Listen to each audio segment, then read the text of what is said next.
Bili na naman tayo ng panibagong bulaklak. Bulaklak ba? Hindi ito bulaklak. Halam, kahoy ito. Ayan oh. Ilalagay natin mga my loves sa harap ng ating bahay para matabunan yung bahay natin.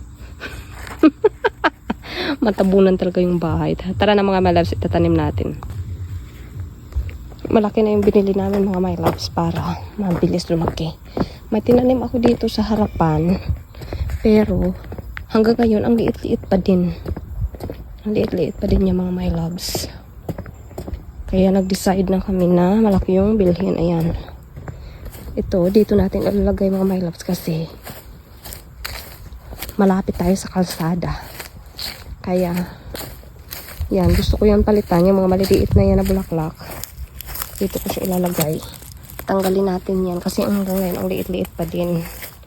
Yan yung ilalagay natin. At tanggalin ko yan mga my loves at palitan natin kasi kitang-kita tayo sa kalsada. Malapit lang kasi sa kalsada mga my love. Kaya para may harang, lagyan natin ang kahoy.